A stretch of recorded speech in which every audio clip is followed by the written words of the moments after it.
नमस्कार, अमेझिंग किचनमध्ये तुमचं सगळ्यांचं पुन्हा एकदा खूप खूप स्वागत आहे। आज आपण सुरणाचे एकदम क्रंची असे कटलेट्स बघणार आहोत।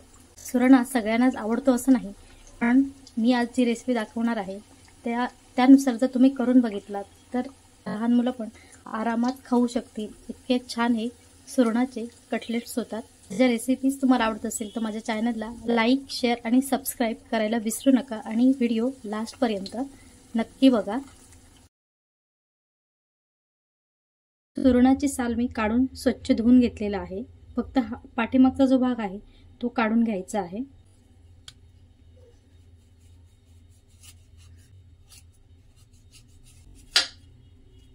सुरण जेव्हा आपण कट करतो तेव्हा तो सावकाश करायचा, कारण त्याला कधी कधी खूप खाज येते हाताला वगैरे, म्हणून तो सावकाश कट करून घ्यायचा। आता हा आपल्याला मधोमध कट करून घ्यायचा आहे।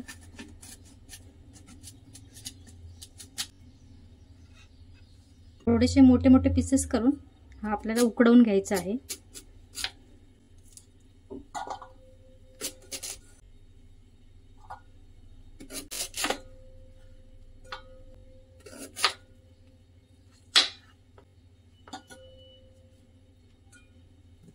सगळा सुरण मी कट करून घेतले। आता हा धुवून घ्यायचा आहे।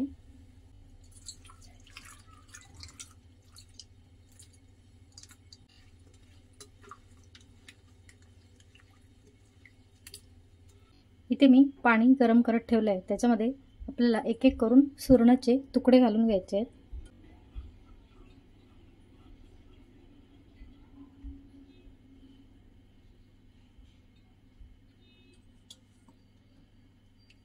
जसा आपण बटाटा उकडून घेतो तसा आपल्याला सुरण उकडून घ्यायचं आहे। याच्यामध्ये थोडंसं मीठ घालायचं आहे।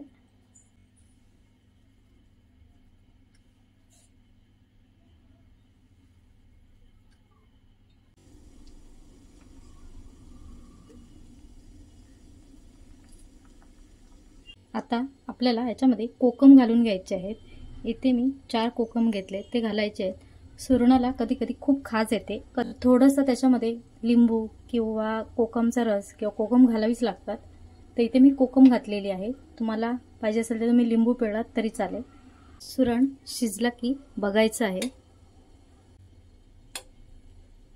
सुरण शिजलेलं आहे। आता आपल्याला गॅस बंद करून घ्यायचा आहे आणि एक 10 मिनिटं याच्यावर झाकण ठेवून घ्यायचं।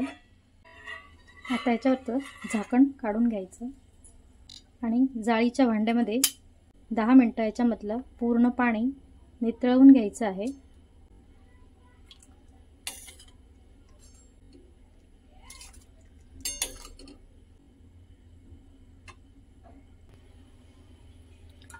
सुरण एक एक करून किसून घ्यायचं आहे।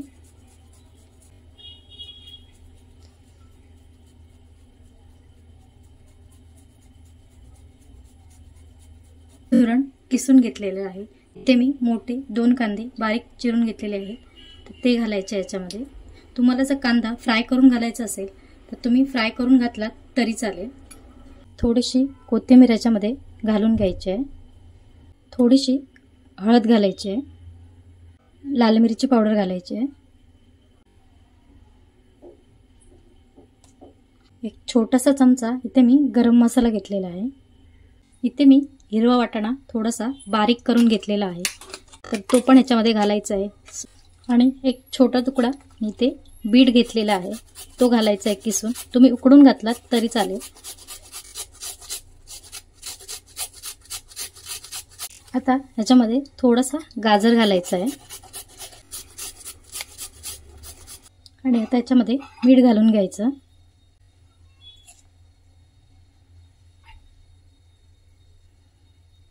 राहिलेली जी कोथिंबीर आहे ती पण याच्यामध्ये घालून घ्यायची आहे आणि आता हे सगळं छान असं मिक्स करून घ्यायचं।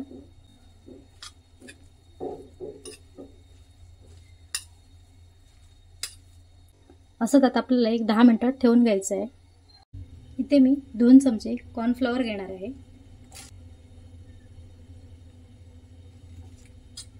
आणि ह्याच्यामध्ये थोडंसं पाणी घालायचं आहे आणि हे मिक्स करून घ्यायचं। इथे मी तांदळाचं पीठ घेतलेलं आहे, तुमच्याकडे तांदळाचं पीठ नसेल तर तुम्ही मैदा घेतला तरी चालेल. ते मी ब्रेड गरम करून मिक्सरला बारीक करून घेतलेला आहे. त्या जागी तुम्ही रवा घेतला तरी चालेल. यामध्ये थोडंसं मीठ घालायचं आहे. थोडंसं मिक्स करून घ्यायचं आहे. त्याच्यामध्ये आता आपल्याला थोडंसं बटर घालून घ्यायचं आहे.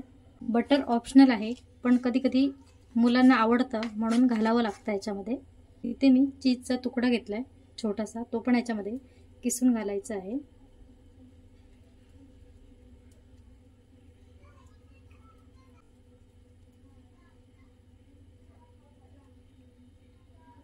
आणि सगळं परत एकदा मिक्स करून घ्यायचं.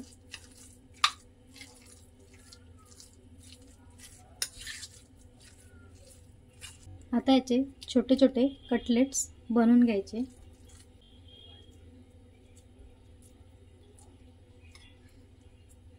हाताला जर तुम्हाला तेल लावायचं असेल तर तेल लावला तरी चालेल.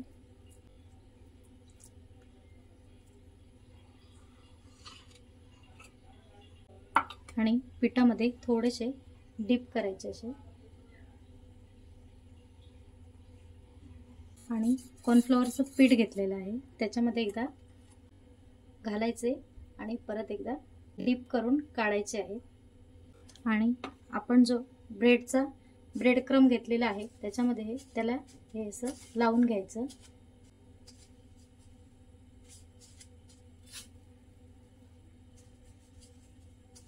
तुम्ही रवा घेतलात तरी चालेल, कारण ब्रेड सगळीकडेच मिळतो असं नाही आहे.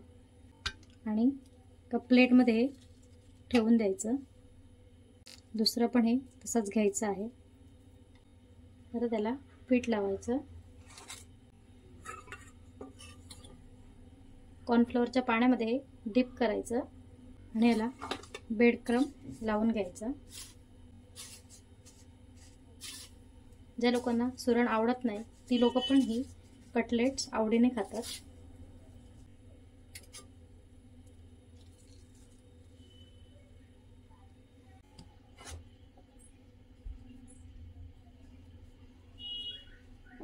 इथे मी तेल गरम करत ठेवलेलं आहे. आता याच्यामध्ये एक एक करून आपल्याला सोडून घ्यायचं आहे.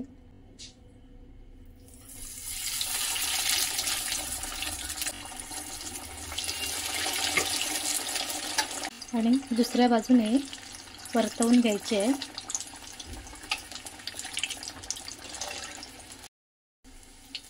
बघू शकता कलर पण खूप छान आलेला आहे. आणि सावकाश असे काढून घ्यायचे आहेत.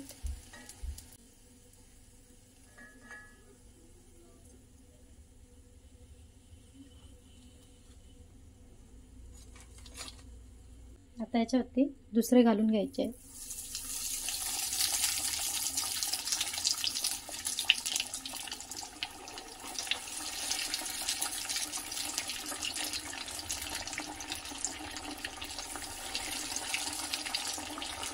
ते दुसऱ्या बाजूने परत एकदा परतवून घ्यायचं आहे.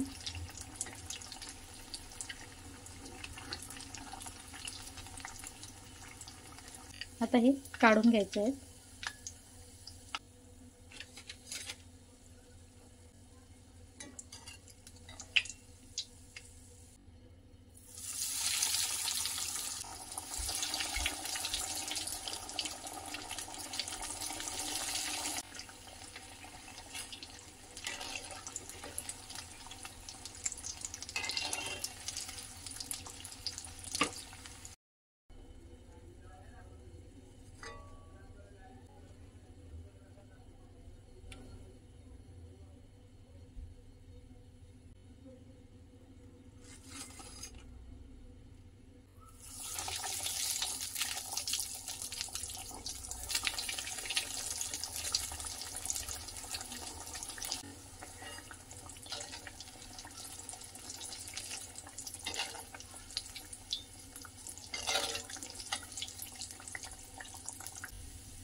सगळे मी कटलेट्स फ्राय करून घेतले आहेत. बघू शकता छान असे हे एकदम क्रंची असे हे कटलेट्स बनून रेडी झालेले आहेत. आता ह्याच्यासोबत मी सॉस घेतलेला आहे. तुम्हाला जर चटणी आवडत असेल तर ग्रीन चटणी बनवला तरी चालेल. एकदम छान असे कटलेट सॉससोबत लागतात. तर माझ्या रेसिपीज तुम्हाला आवडत असतील तर माझ्या चॅनलला फॉलो करायला विसरू नका.